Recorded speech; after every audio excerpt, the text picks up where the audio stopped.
Salam sejahtera bagi kita semua, saudara-saudara yang kekasih. Mari kita kembali merenungkan firman Tuhan sebagai bekal dalam hidup kita. Mari kita berdoa.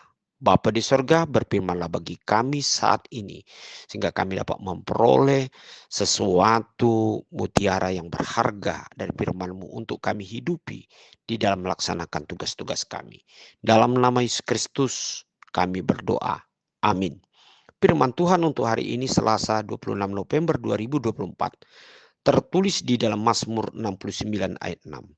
Ya Allah, Engkau mengetahui kebodohanku, kesalahanku tidak tersembunyi bagimu.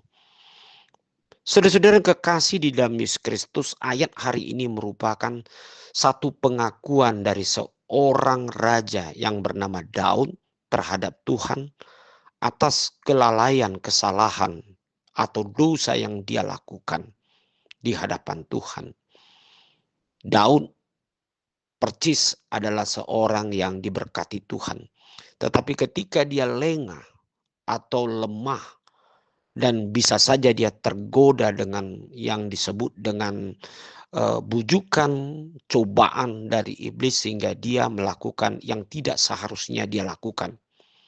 Dia memiliki satu pikiran jahat dengan membunuh Uria melalui suatu strategi menempatkan Uria dalam suatu peperangan supaya dia mengalami suatu serangan yang fatal sehingga dia akan mengalami yaitu kematian.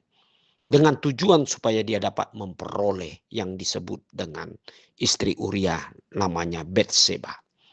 Nah, saudara-saudara yang kekasih di dalam Yesus Kristus, untunglah Raja Daud ini cepat menyadari akan kesalahannya. Itu sebabnya dia mengatakan, ya Allah, Engkau mengetahui kebodohanku, kesalahan-kesalahanku tidak tersembunyi bagimu. Saudara-saudara yang kekasih, setiap orang pasti memiliki satu kelemahan. Dan kita selalu mengatakan tidak ada yang sempurna dalam hidup kita. Namun kesempurnaan itu terjadi ketika kita selalu setia dan serius memegang akan firman Tuhan. Dan tidak sedikit waktu pun kita berikan kesempatan bagi iblis atau dunia menjadi bagian dalam hidupnya. Tetapi firman Tuhan menjadi renungan dalam hidupnya dan dia lakukan dalam setiap langkah hidupnya. Inilah satu cara untuk kita selalu sadar akan apa yang kita lakukan dan kita akan melihat bagaimana perbuatan yang seharusnya kita lakukan karena kita sudah dipimpin oleh firman Tuhan atau dipimpin oleh roh Tuhan yang hidup dan kaya dalam hidup kita. Oleh sebab itu saudara-saudara, apabila kita mengalami suatu kelemahan atau kesalahan, mari jangan simpan atau kita jadikan sesuatu dosa kesayangan dalam hidup kita.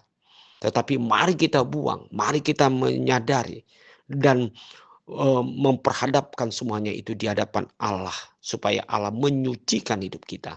Sebab ketika Allah mengampuni hidup kita, ketika kita menyadari bahwa apa yang kita lakukan itu adalah salah dan bertentangan dengan kebenaran Tuhan, maka Allah dengan penuh setia dan adil, dia akan mengampuni, bahkan memulihkan, bahkan memberikan sesuatu yang lebih baik dalam hidup kita karena kita sudah menyadari akan kesalahan kita dan kita kembali ke jalan kebenaran. Mungkin dalam hidup kita saat ini banyak mengalami kesalahan atau dosa yang masih kita simpan dalam hidup kita. Baik melalui kebiasaan, baik dari pola pikir, atau mungkin yang sudah menjadi karakter hidup kita melakukan kesalahan atau dosa.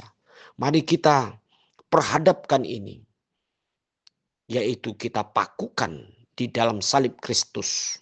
Yaitu di mana darah Kristus akan menyucikan kita. Dan Roh Kudus akan memberikan pembaharuan, kekuatan, dan pemulihan kita sehingga kita sungguh-sungguh mencintai kebenaran Tuhan. Tanpa Tuhan menguduskan kita, tanpa Tuhan mengampuni kita dan memperbarui kita, maka kita tidak mampu melakukan apa yang benar di hadapan Allah dan kita tidak mampu melihat mana yang terbaik menurut kebenaran Tuhan. Mari kita mencintai firman Tuhan dan mengenali diri kita dan membawa setiap waktu hidup kita kepada Tuhan. Amin. Mari kita berdoa. Terima kasih untuk firman-Mu Tuhan. Sebab firman hari ini untuk menyadarkan kami supaya kami tetap belajar dan menyerahkan diri kepada Tuhan dan mau mendengarkan firman Tuhan sebagai satu dasar hidup kami untuk dapat mengenal akan kebenaran Tuhan. Kuatkan kami untuk melakukan kebenaran Tuhan dalam hidup kami. Amin.